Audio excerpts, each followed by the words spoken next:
vremena.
Please be seated.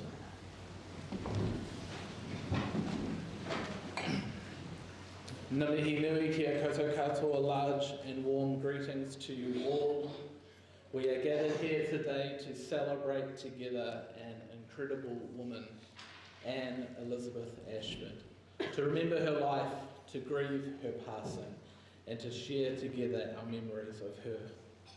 To Paul, to your children, your grandchildren, your great-grandchildren, and to your wider family, we offer our deepest sympathies and our most sincere prayers and support. Annie was a special woman, and each of us gathered here are grateful for the time we got to share with her. Let's pray this morning. Holy Spirit of the living God, be present with us today, in our laughter, in our tears, in our sadness, and in our most fond memories. Share with us your peace and your comfort. Amen. I am Bryce Miller. I'm the minister here at Paeroa Baptist Church. A few housekeeping things before we continue. The bathrooms are in the hall to your left if you head out there. If the fire alarm sounds, you have to leave through one of the doors that are thinged. Please, go calmly. If you have a phone on and it is not on silent, your amnesty period is about to run out. As you came through the foyer, there's a table there for cards, and there's also a book that we'd love for you to sign, so please do that. After the service, please stay and join us for refreshments and to continue our sharing together. The food and the drink will be served down in the hall, but you are welcome to bring it back in here, but please don't put crumbs or coffee into our sound desk. Everywhere else is fine. And this afternoon, just before 2 o'clock, we will head out to the Paeroa Cemetery for the burial, and you're all very welcome to join us as you are able. Would you please stand with me this morning, and we are going to sing together, There is a Redeemer.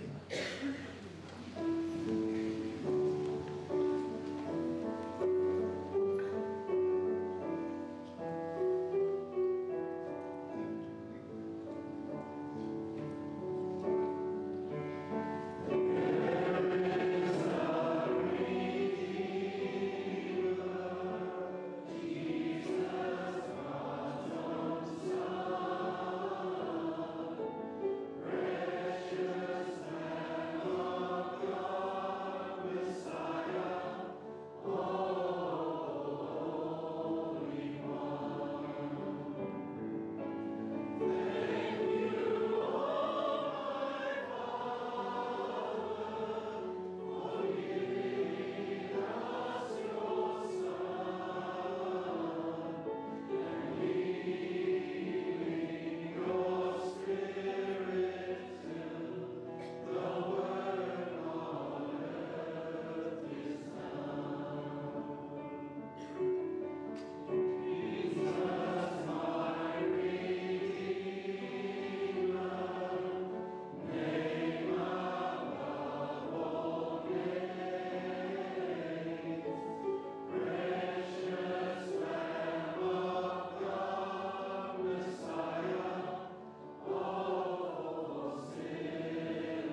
please be seated. I'd like to welcome Bronwyn to come up and share the eulogy this morning.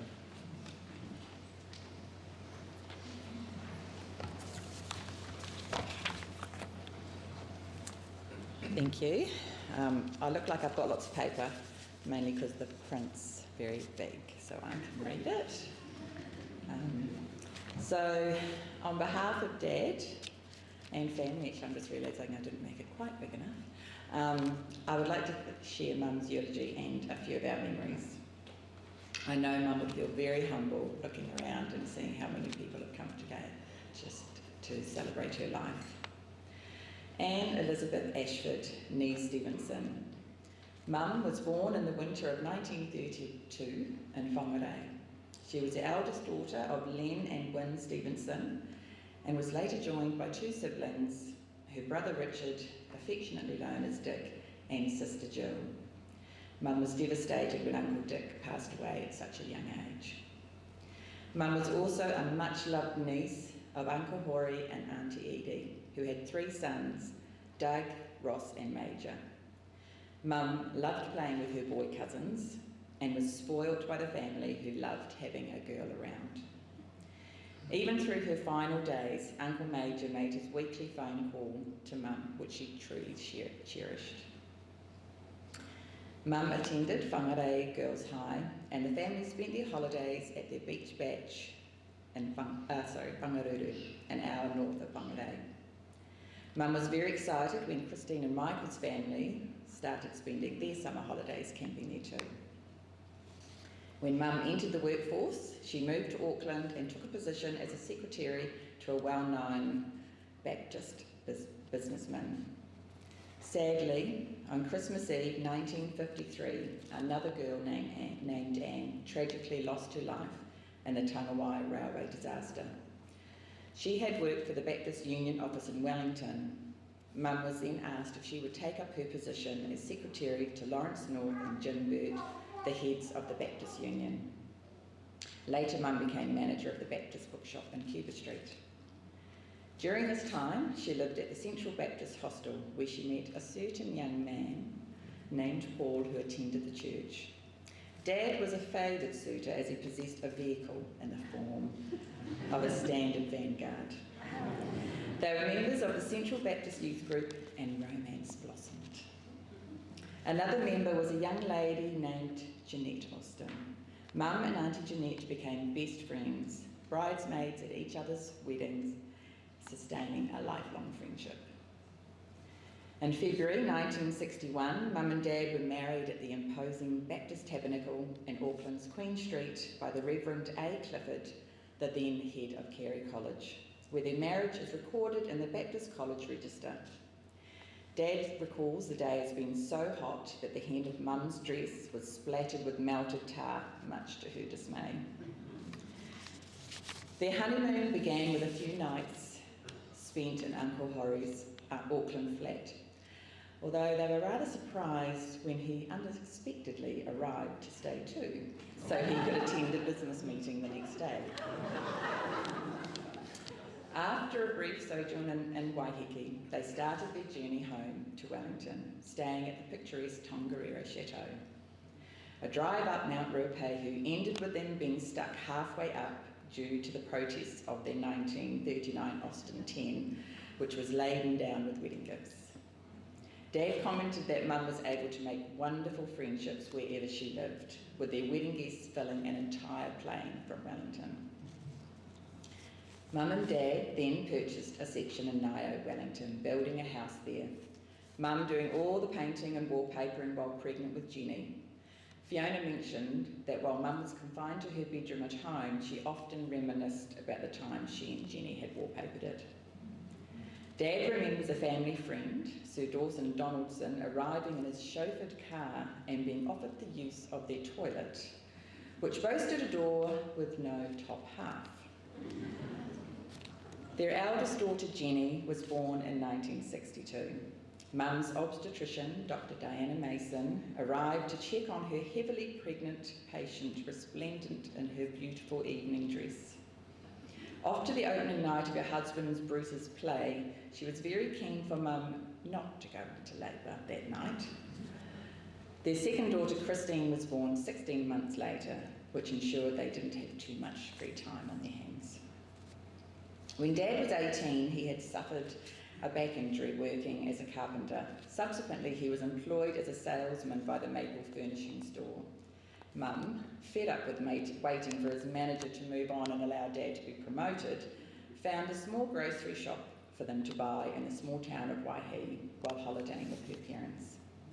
They moved there in 1965, driving up from Wellington in the faithful Austin, Mum clutching a tin of water on her lap the entire journey to top up its temperamental radiator. In 1967, they welcomed a third daughter, me. I was born in the Waihi maternity home, and 2 years later, Mum and Dad adopted a baby boy they named Keith.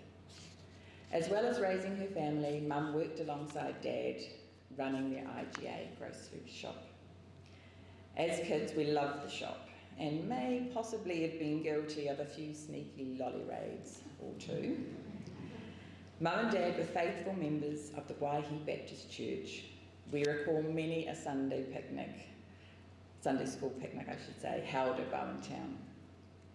As a busy young mother, Mum was well supported by our neighbours, Jack and Margaret Wells. They quickly became Mother and Father Wells, and our families became lifelong friends.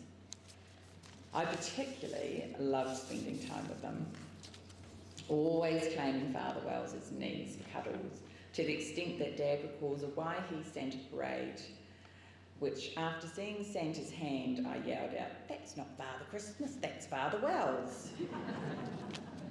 And it has been so special knowing their daughter Janet, or having their daughter Janet living locally to continue this friendship and often helping Mum create beautiful quilts and knitting. In 1974, a final move saw their Dad employed as deli manager to SuperValue, which is Paeroa's predecessor to Countdown. With only 3 houses for sale in Paeroa at the time, Claremont Ave was purchased from a fellow Baptist church member. And nearly 50 years later, and quite a few renovations, Mum and Dad were still happily living in their family home. As foundation members of the Paeroa Baptist Church, Mum and Dad made many lasting friendships. As us children grew, the Budge, Lyons, Lee and Diprose families formed a close-knit group, prone to much laughter and mischief, particularly the Sisters of Mercy, as Mum, Rona and Phyllis were rather inaccurately known, with their pranks and antics becoming legendary. Mum was a born homemaker, a baker famed for her Club Sammy's chocolate chippy bickies, shortbread and cupcakes. Although, as Christine remembers, when us girls were on one of our numerous diets, we would beg Mum to not bake us anything. But sure as eggs, she would turn up with her ice cream container full of deliciousness, claiming, "It's not for you, it's for your husband and children." Needless to say, we always end up scoffing the lot. We found this quite ironic after we discovered a wee prayer tucked into Mum's Bible, which read, "Dear Lord, please help me to stop eating all those sweet things that made my mouth drool, like chocolate biscuits and things. I know you made me sweet enough and I don't need additives. Your humble child, Annie." Mum loved reading and always had her library book and favourite magazines close at hand. She was great at solving puzzles and entered nearly every competition she could find, always telling us to keep an eye out on the mail for the winning prize. And she did win a few times too. Another creative outlet of hers was writing poems or ditties, always making people smile, and a couple of these will be shared later in the service. Mum was a capable medical receptionist who loved working for Dr. Hugh Budge and later Dr. David Smiley at the Paeroa Medical Centre. Dad recalls a time when Mum was working for Dr. Budge, and unbeknown to her, he had crawled out through the foyer, round to the reception area and then jumped up, just about giving her a heart attack. When Mum finally retired, she became a faithful helper at the Paeroa Christian School, teaching many a pupil their memory verses, with a few supplies of lollies on hand to sweeten the deal. Mum was a multi-talented woman, but her two priorities were always her steadfast Christian faith and her love for her family. Mum and Dad's deepest grief was the loss of their daughter and our sister Jenny in 2012, and it was their faith and the love and support around them that sustained them. Mum is the adored nana of 14 grandchildren and a great-grandmother to 6, with another one due in September. One of her greatest joys was having family, and particularly children around her, reading or playing games or simply having cuddles. She often told me how much she wanted to be a teacher, but her dad had said no, she had to be a secretary. And I think it is safe to say, Mum, that you spent your life teaching and caring for others. In Mum's last days, her greatest joy has been the many visits by her family and friends, all of whom will sorely miss their beloved Granny Annie. Dad and all our family would like to extend our thanks to all of those who have supported Mum as her health declined. Doctors Loretta and Wendy and their staff at the Paeroa Medical Centre, the Paeroa Pharmacy team, and the community nurses, and Shona, Mum's regular carer. Shona and Mum enjoyed discussing the royal family and the other man in Mum's life, Bradley Walsh from the Chase, for whom she harboured a not-so-secret crush. A very special thanks must go to all of Mum and Dad's close friends who have been unstinting in their support, love and companionship, always available to help at a moment's notice. You are truly loved and appreciated. Mum's passing has left a huge void in our family that will never be replaced. Mum loved us all fiercely and us her. We feel blessed to have had Mum for 91 years, and knowing Jenny was waiting for her when God called Mum into his care has provided some comfort for us. We love you, Mum. Rest in peace. Thank you.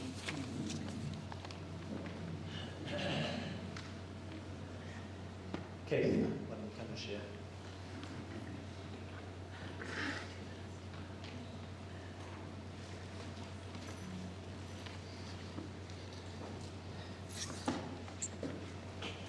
So I don't think I'm going to be quite as eloquent as Bronnie.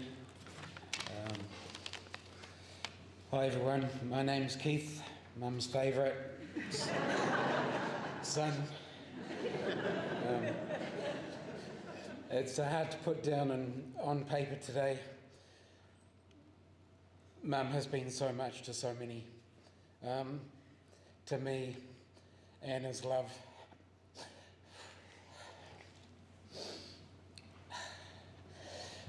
Oh, crikey. I've really had something special with Mum. It didn't matter how many times I got in trouble, which was lots. Mum was always there beside me, even though there was often a police officer on the other side of me. I guess my sisters think I was spoiled. Yeah, I was.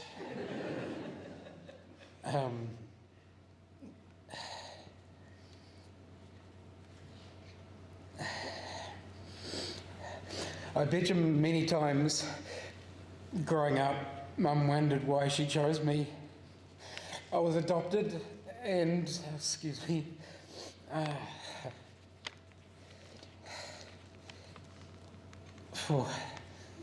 was adopted and I guess they didn't want to roll the dice on another girl. I thank Mum for choosing me. She's given me such a great foundation to grow my life on, and that's been really something quite special. When my natural mum Jan looked me up just after my 21st, Mum welcomed Jan and her family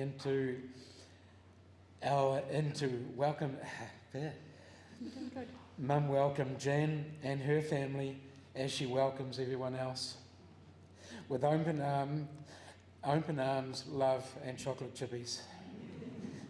Jan's here today and she'll say a few words shortly.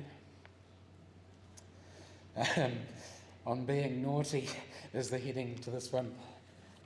I bet that time playing with fire underneath the house when the fire got out of control, I finally had to ask her for a hose to put it out.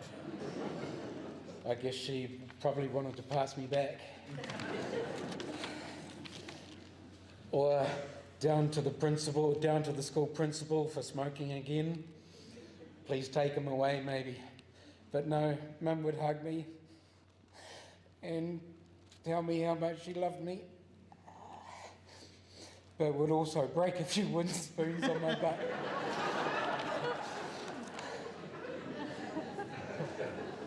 You're doing good. Speaking of school, Mum's baking. Everybody's probably knows of Mum's baking, it's legendary. I think I had the best play lunch in town, and my play lunch being stolen was quite a serious offence.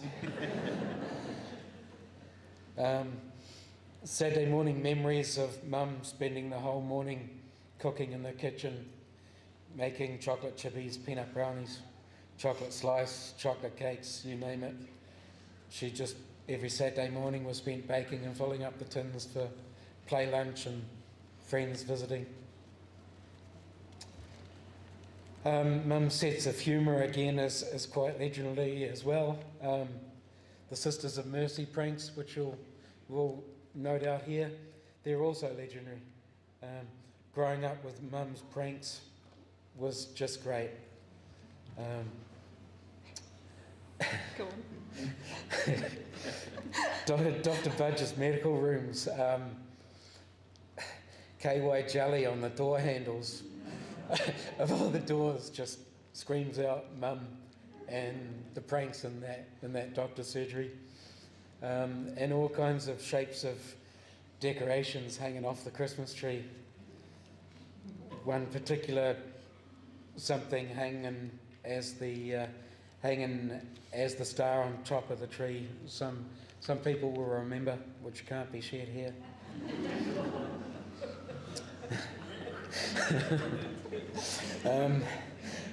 I loved watching comedy with Mum on TV, reruns of Steptoe and Son, and one of her faves, Billy Connolly, was a standout because he swears so much, and Mum would cover her mouth when he swore so much, but she couldn't help laughing. And the belly laughing and the laughing along with me and Mum watching Billy Connolly was something I'll cherish.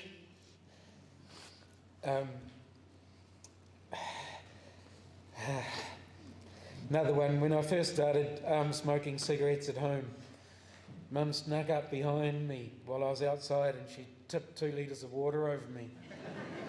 She said she smelt smoke and thought there was a fire. That's Mum's sense of humour, eh? And I've got on there, we still have the false arms and feet, for those that know about the false feet. We just couldn't use those today. There's something really close to maybe a couple of weeks ago now. I was sitting down next to Mum. She was almost non-responsive and hadn't been saying a lot. And I was sitting in a wheelie chair next to her, and the chair wheel made a squeak. And Mum's eyes opened, bolt open, and she said, "That's not a mouse, is it?" And I said, "No, Mum, that's not a mouse. I wouldn't do that to you." And she said, "Yes, you would." and no truer words have been said of me and my mouse. But that another special moment with Mum.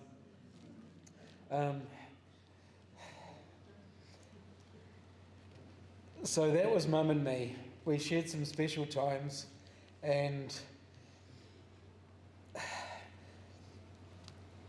I don't know how to finish this, but here we are today to put your body into the ground.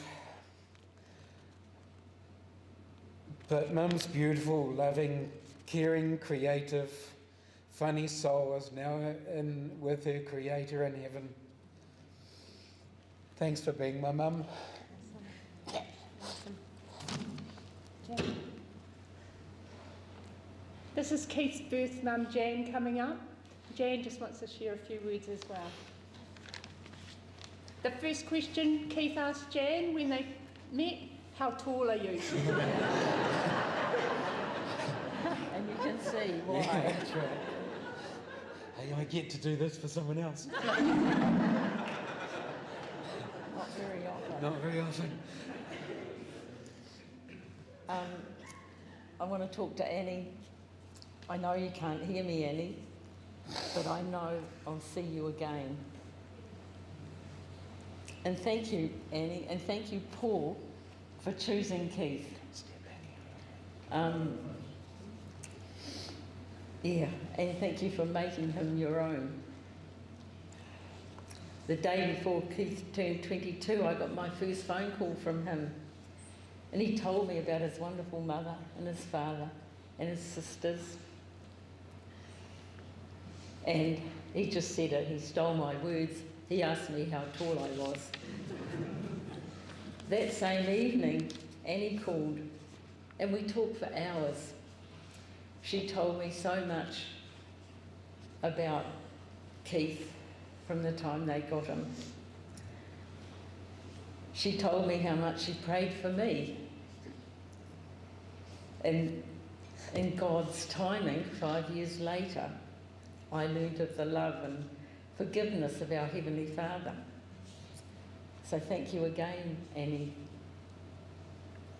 A few days after those two precious phone calls, I received a little package in the mail, and I meant to bring it with me. And it was full of photos of Keith from when he was a little baby when they first got him, to growing into the young man he was at 22, or 21, almost 22. Shortly after that, Gary and I and our two daughters came down to Paeroa to meet all the Ashfords. We turned up in a car that had lost suspension on one side and it was propped up with a jandal, turned into the, so a sideways car coming into the driveway.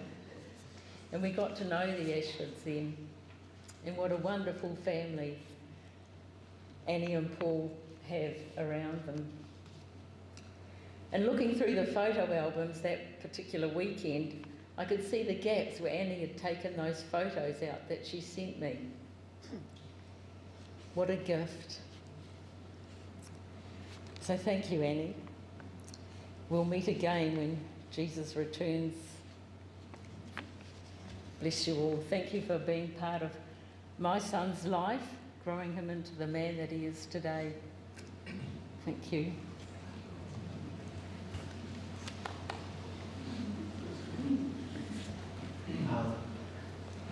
Granny's granddaughter Hannah is going to sing a song for us.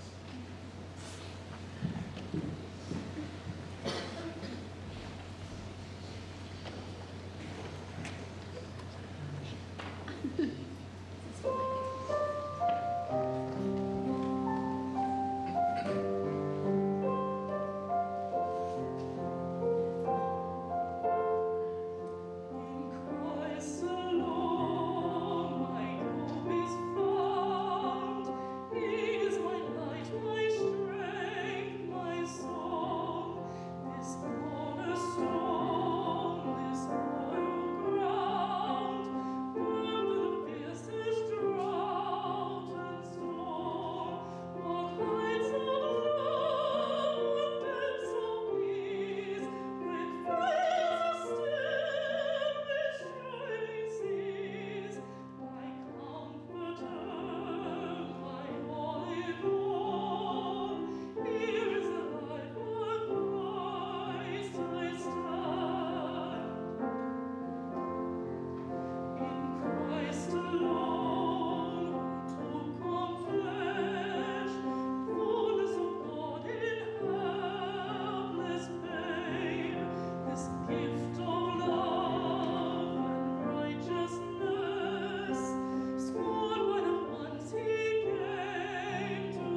going to now hear from son Bob and his grandchildren, Elise first.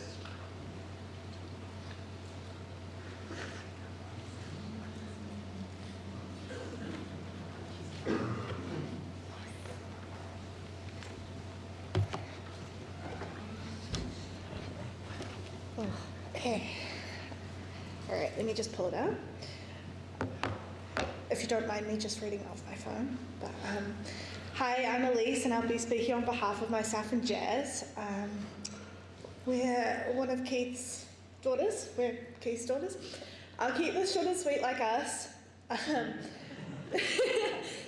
clearly get the other side of the family's genes. We all know how naughty Dad was as a kid, and we notice that he does tend to revert back to his cheeky ways when he comes back home, much to Nana's disappointment. But it was always fun for us kids to see him get told off by his mother, even as a 54-year-old man, and he would still get a slap on the hand while eating the baking mixture. And I think all of us grandkids can agree that Nana's baking tin and lily jar were always stocked and were one of the many highlights about coming together at Nana's house. As you can see, the pink cupcakes and the chocolate chippies were a fan favourite for the whole family, and she has passed down that love to baking.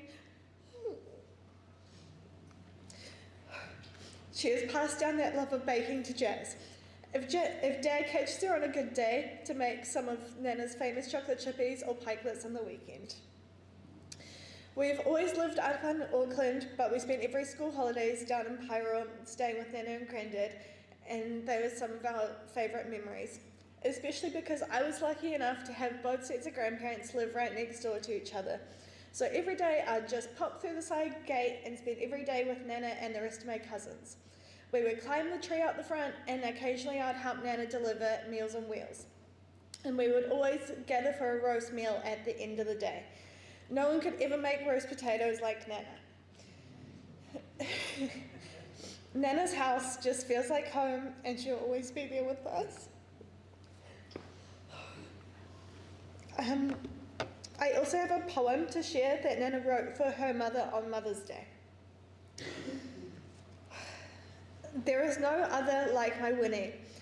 She's been my pal since I was under her pinny.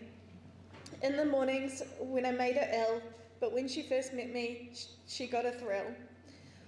All through my life, she's been the best mum, although at times she smacked my bum. I only wish I'd been as good as I oughta. Mum, you deserved a better daughter. And I only hope that I can be as kind to my children as you were to me. Happy Mother's Day from your Annie. That's all from me. Sorry.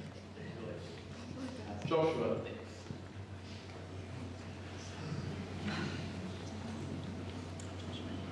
Sorry, I'm also going to read from the phone.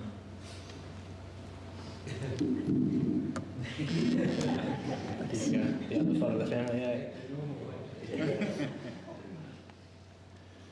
Granny Annie, the other kids used to call you down at the Christian school. We were lucky enough to call you Nana. Nana would often come down to the school to hear the kids recite their memory verses. No easy lollies though, even if you were a grandson. Or to watch our sports days. A few days a week, she would pick us up after school and take us back to Nan and Granddad's. This continued in college, except Grandad would pick us up, which was less scary. Afternoon tea was sandwiches made from homemade bread with way too much butter. Milkshakes made from a milkshake maker she'd won in one of her magazine competitions you were always going for. We all had to have our own flavour, of course, chocolate, strawberry, banana, and she would put a raw egg in it to make us big and strong. I don't know why I didn't work for a Coronelli though. After leaving school in Paeroa, Nana and Granddad's house remained a sanctuary and a safe place where I could always come home for a hot dinner, watch Coronation Street and forget about outside stretches and just be a grandkid again. leaving with a full belly and an ice cream container filled with biscuits. Her worst fear was someone going hungry in her house. Later on, I was talking with Granddad for advice on personal finance. He told me that if it was up to Nana, she would give it all away. And that was one of the things that he loved most about her. I learned about kindness, and if you knew Nana, you know that was one of her core values. She was one of the most kind and loving people around. Love you, Nana. Hannah.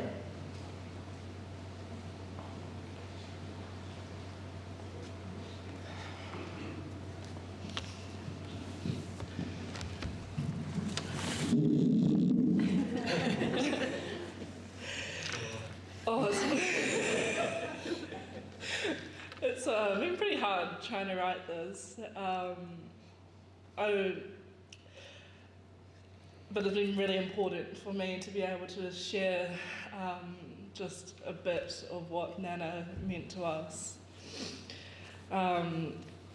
Honestly, I was up this morning still trying to finish it, trying to get it as perfect as I could so that I could really encapsulate all she was to me and my sisters and the family.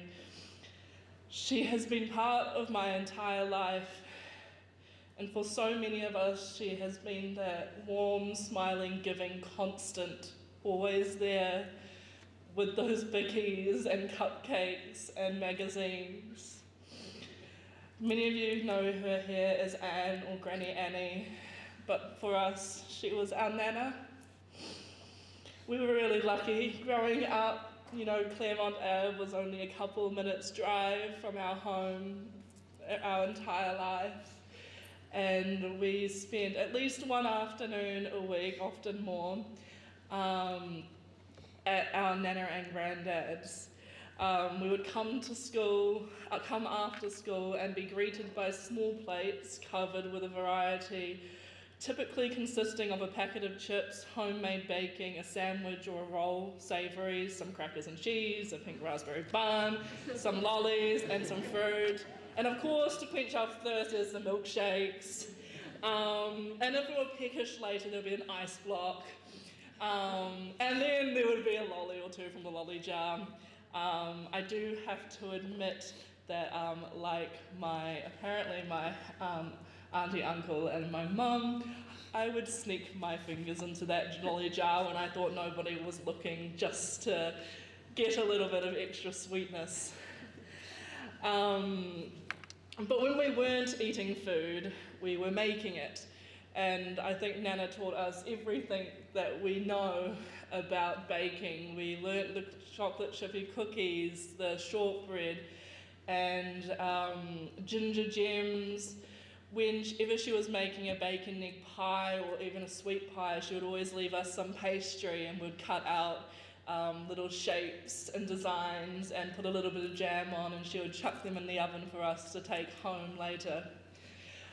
And then there's, of course, the cupcakes. And now the cupcakes, for me, are really special because I still remember the day we were at the supermarket and Nana bought me this purple magazine. I don't remember what name it was, like Polly Pocket or Barbie or something girly and kids. And there was this cupcake recipe, and I asked my Nana if we could make it, and of course she said yes. And somehow we did not know that this would be the cupcake recipe that she would be making for the rest of her life, or my life. And so that's how we got the Hannah and Nana's cupcakes. And cooking and baking for me was a really important part of my bond with Nana, and we used to often comment about how we would open our own bakery or cafe one day with all those delicious treats that she has right there. But we weren't always baking, it wasn't always about food. There was also the games. We would be playing dominoes or Chinese checkers. She would teach us how to knit and do different crafts. And then she also introduced us to the Lucky Break and That's Life magazines.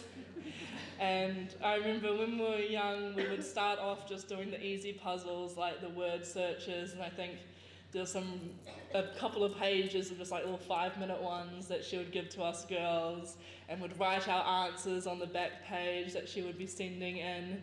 And as we got older, we'd start doing more of them, and every so often she would also buy us a magazine to fill out ourselves, and I think we managed to get quite a few winnings from that, thanks to her. I felt very famous when my joke and the picture I drew got put on a That's Life magazine, and I won $20. Yeah. Honestly, I'm so grateful to how hard it is to say all this and how hard this is, because we had a pretty awesome Nana. She was the best we could ever hope for, and she was such a huge part of our lives, and man, that makes us really hard. But I'm so glad for it, because Nana meant so much to us and will always mean so much of us, and I'm just so glad that everyone here is able to share her memories and show us all the different parts of her life that we might not have been able to see. Anyway, thank you.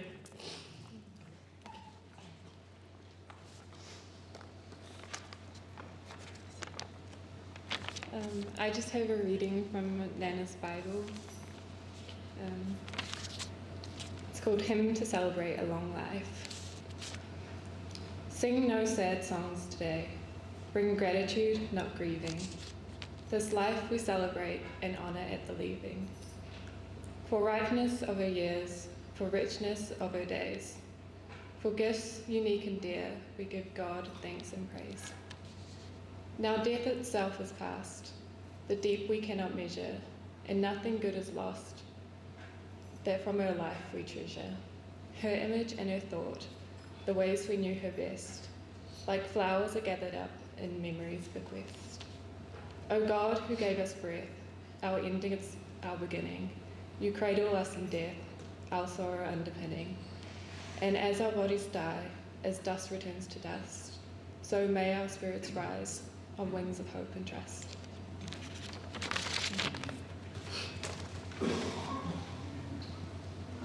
We're going to watch some photos and videos on the screen. So.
God loves me, and all the wonders I see.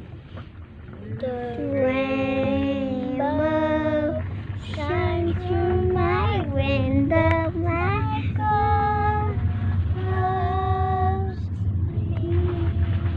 Pero amaite tsuaya mite ame tapu ekitene. Te anua karariki maki rotoyaku haro amaite tsuayaku.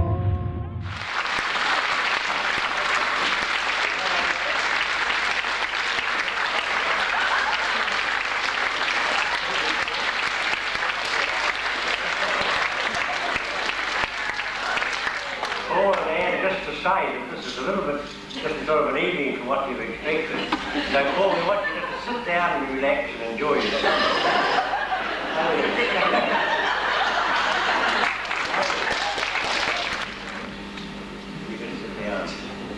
Right, talking about August 1962, my father, I'm not actually surprised that he forgets about it, because it's something he doesn't really like to be reminded We about. don't want to talk about it. I was only thinking about the people.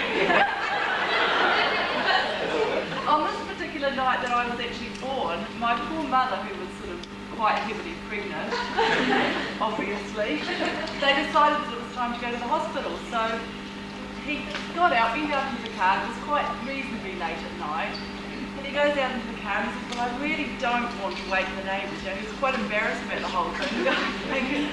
And anyway, so Mum was, large, so he decided that, he's going to start the car. Well, poor Mum obviously couldn't fit behind the steering wheel, so she got to be the lucky person that actually got to push the car. Here I am. I just want to say, I need a stool, yes.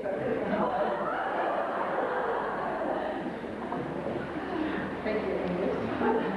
I just want to say how thrilled we are to have Fiona as our fourth daughter.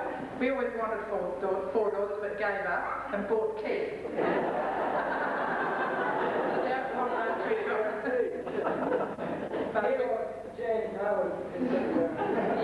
We've got Keith's birth mum sitting here, Jan, so we're just thrilled that she and the family have come up, or come down, I should say. But I just wanted to thank everybody for coming along, mainly today, and also just say we are just so excited about today. I actually was the first person to get to know Fiona. Not very often mother-in-law can say that. She stayed at our place and she was always there, and then all of a sudden Keith arrived, and that was it. Wasn't Fiona? So, now, I wrote a poem. Keith said to me the other day, you're always writing poems, but you haven't done one for us. So last night I sat down and I thought I'd better write one.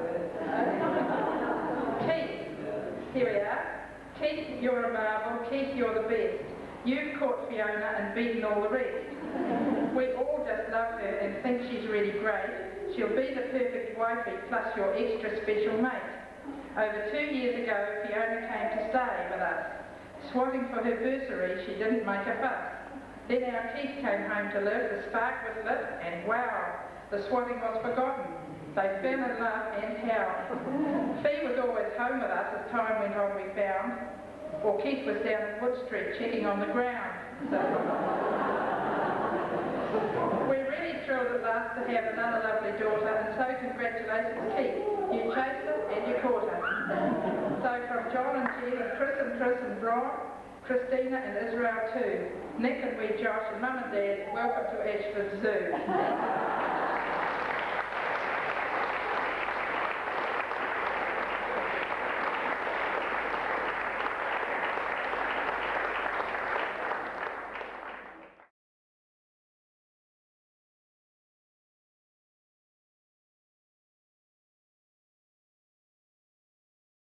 We're going to hear from some people who aren't biologically family, so first up, we're going to have Angus.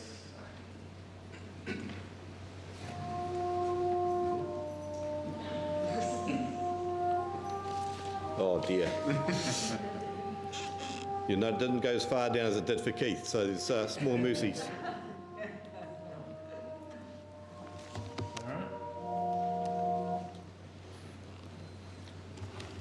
It might sound a wee bit inappropriate to say so, but I love funerals. Your own accepted, of course, but you get to hear so much more about people and gaps in the life that you hadn't realised. So it's just great to hear more about Annie and those gaps that I hadn't known about.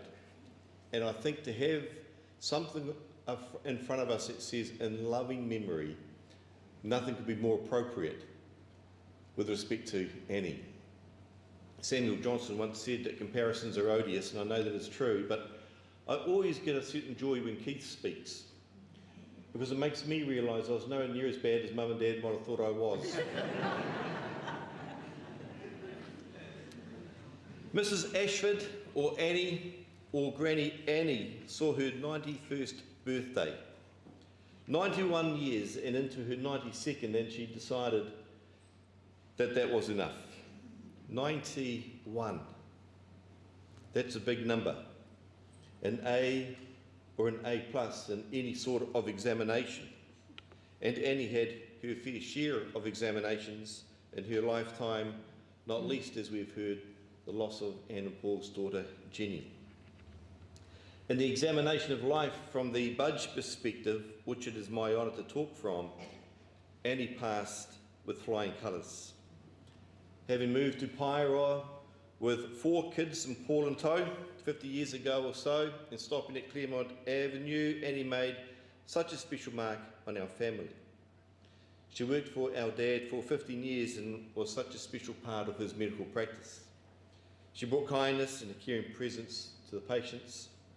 She was a breath of fresh air for Dad in the busyness of life.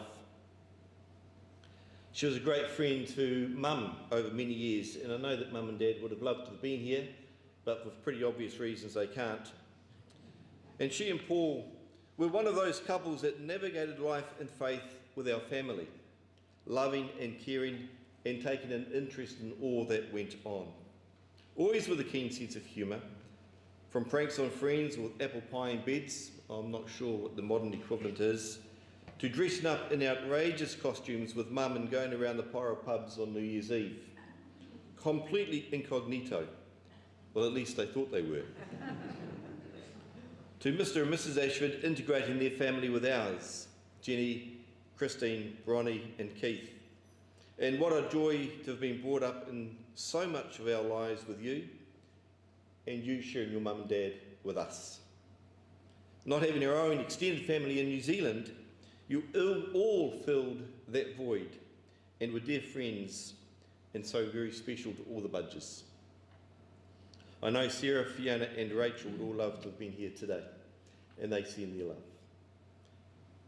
Your mum navigated the humps and hurdles of life, teenage antics and dynamics with great love, wisdom and acceptance. I'm sure our 2 families kept her on her knees in ways we will never know, with the exception of Keith, we know an awful lot more than we did. 50 years a part of Paeroa Baptist Church, and the word faithful was used about the legacy that she has with her engagement with church. And this is where we see the joy and the wonderful love of church, where we see the caring of the grieving, and we are reminded it involves a gathering of people. It's a little destabilising being here because Annie has always been around. The house that was a true home, the warm smile and the hug, followed by a rush to the kitchen to put the kettle on and the welcoming smell of baking. Chocolate chippy biscuits, it was a constant. It was always the same, and the familiarity was comforting. The conversations, laughter, and memory-making moments sitting around the dining table. The long chats about family, church, God and friends, and her affection and pride in the family, which she always shared. To this day, where we come and say farewell, and we don't come and say what we think should be said, but we actually come and say what we want to be said and what needs to be said. That there is joy in Annie's passing because life for her is infinitely better. That it continues uninterrupted in the arms of Jesus, who she loved. So yes, we shed tears, we feel sadness, but it is always tempered with the absolute certainty that Annie is where she has always wanted to be, and she is at her absolute best. To Mr. Ashford, Christine, Bronwyn, Keith, and Fiona, and Mike, Topper, John, and all the grandchildren, we thank you all for sharing your wife, your mum, and granny with us. Life for us was so much better for knowing her. Keep the kettle brewing, keep the baking going, and keep the legacy growing. And may the peace of God comfort you and guard your hearts and minds in all the days ahead. Thanks. Doug and Jen are going to come and share a little bit about our church before we hear from Deirdre.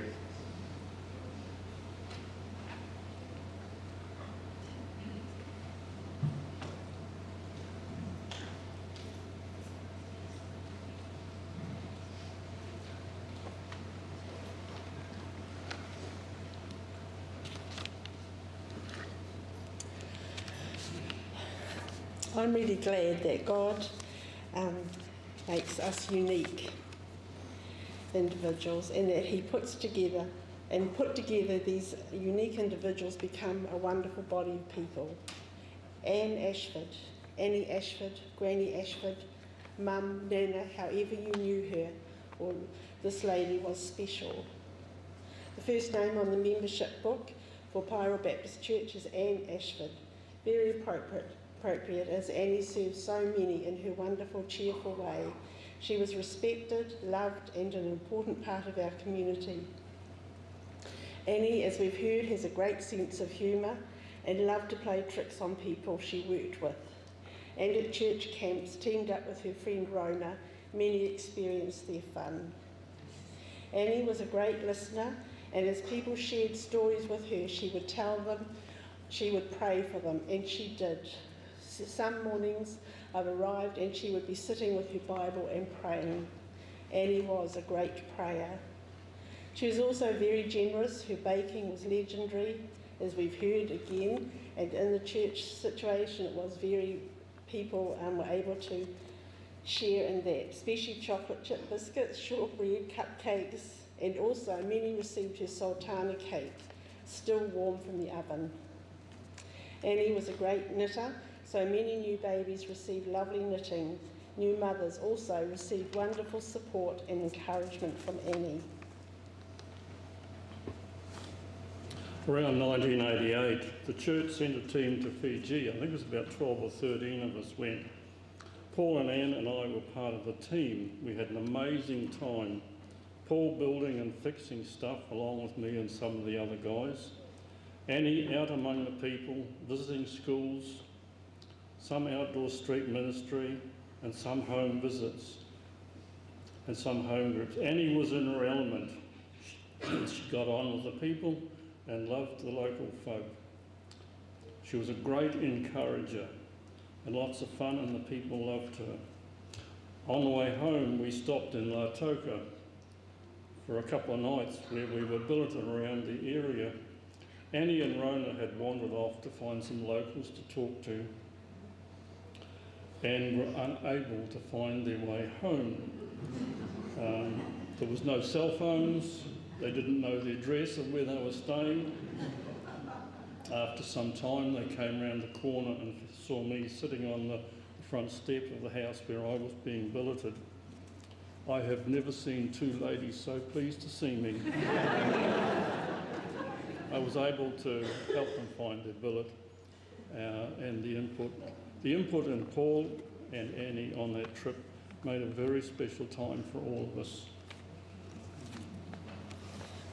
Annie, in her role as Granny Annie at the Christian school, was a special one.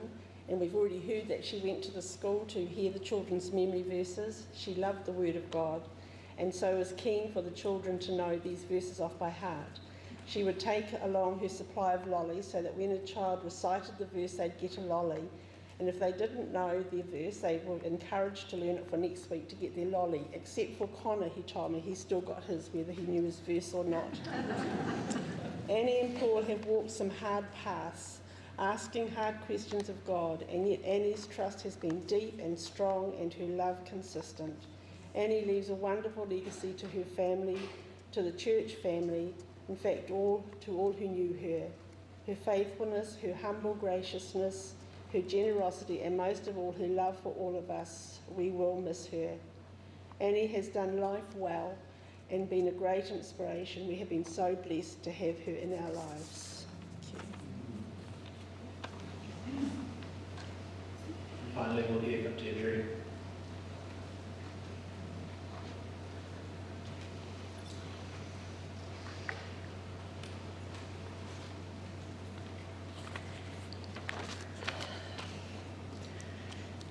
Thank you, Paul, and all the family for the opportunity to say a few words today on behalf of the Lyons family.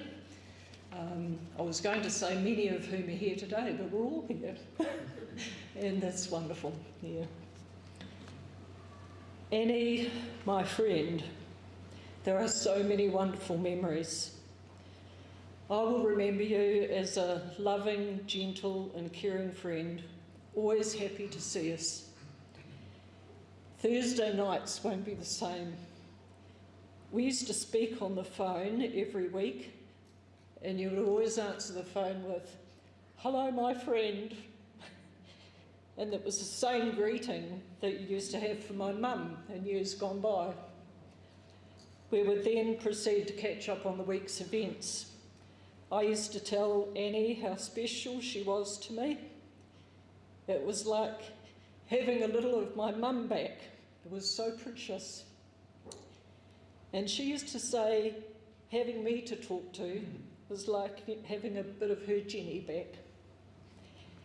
There was much laughter and a few tears during those phone calls. Annie knitted for my grandchildren. She taught me how to do crackle just right on the roast pork. She was always interested in what all my kids and family were up to. And you welcomed Paula into your world, something I'll always cherish. And I'll never make shortbread again without thinking about Annie, Paul. And this service wouldn't be complete without mentioning Sisters of Mercy. I know we've had that mentioned one or two times this morning. Annie did have a great sense of humour, as you all know. Back in the 70s, when the Ashfords arrived in Paeroa, my mum, Phyllis Lyons, Annie, and Rona Budge became great mates. They used to do pastoral visiting in the church. These weren't your regular pastoral visits. The three of them became known as the Sisters of Mercy, turning up on doorsteps of the sick and the needy, dressed in anything from a nun's habit to an old trench coat. They were a bit of a worry. You could always rely on the Sisters of Mercy rising to the occasion. They made their own fun and they had an absolute ball. Something that I think Keith will see to it that it keeps living, I'm sure. Occasionally they got themselves into a little bit of trouble, but they always got away with it. I remember as a kid waking up one morning to the trees in the front of our home in Kennedy Street, wrapped in toilet paper, the work of two of the Sisters of Mercy. Then there was the time Dr. Budge was taking the Sunday night service. Phyllis, Annie and Rona were sitting in the front row, all poking their false teeth out at him. I'm sure there were times when Paul, Doug and Hugh wondered what was going to happen next. Life certainly wasn't dull. I could go on, there are so many stories, but we'll talk more of them, I'm sure, for many years to come. She'll live on. This is truly the end of an era. But one thing I'm sure of, the Sisters of Mercy will be up there having one heck of a reunion right now. Heaven won't know what struck it. Annie, I'll miss you, and I love you lots.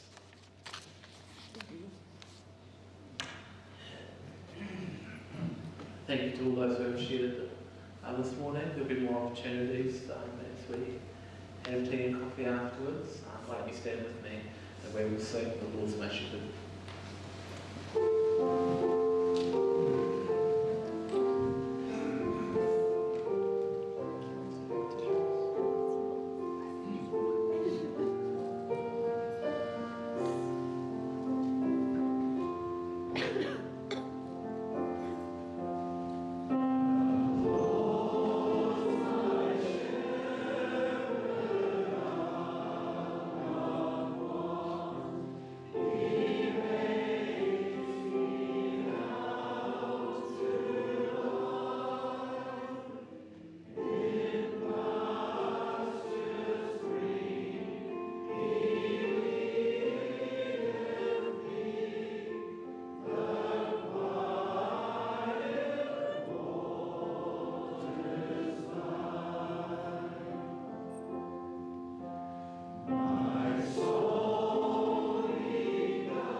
Please.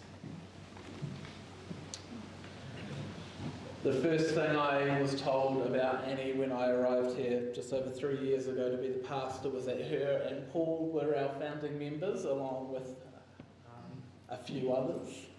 And the second story, as you've heard today, was about Granny Annie going up to the Christian school to listen to the students with their memory verses.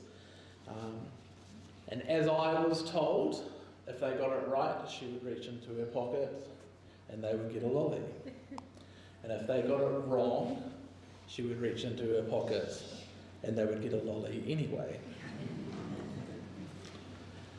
This undeserved kindness from Annie to the students is a wonderful example of the grace that God gives to us. Whether we think we earn it or not, whether we could ever deserve it, God chooses to give his grace to all. The book of Ephesians says it like this: "For it is by grace you have been saved through faith, And this is not from yourselves, it is a gift of God, not by works, that no one can boast. For we are God's handiwork, created in Christ Jesus to do good work, which God prepared in advance for us to do. We are gathered to celebrate the life of Annie, and with her it is easy to use words like God's masterpiece. It is easy to say things like treasure, God's own handiwork. She was kind, thoughtful, caring, all the qualities that we have heard about today, all the reasons that we will remember her. And so it is understandable why God would want to welcome someone like her into his family by his grace. But the wonderful thing about God and his grace, this kindness that Annie modelled, is that God reaches into his pocket and he gives it out to even those who don't remotely deserve it. To the people who try and fail and try again and fail again, God gives grace. To the people who try to get around the rules, Keith, God gives grace. To the people who flat out refuse to give it a proper go, God gives grace. To everyone, the people who we think are the very closest to being deserving, all the way to the people at the other extreme and the rest of us in the middle, God offers his grace. And he invites us to join his family and live lives dedicated to thoughtful service in his kingdom, and to live lives dedicated to compassionate kindness to one another. The grace of God that Annie accepted and then modelled so well, it is offered to all. Whether we deserve it or not, God reaches into his pocket and gives us love, compassion, grace, and he invites us into his family for our time here on earth now and for forever in his presence after. Stand with me and we will sing How Great Thou Art. Oh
stay standing, can I have the pallbearers and the singers to their places, please?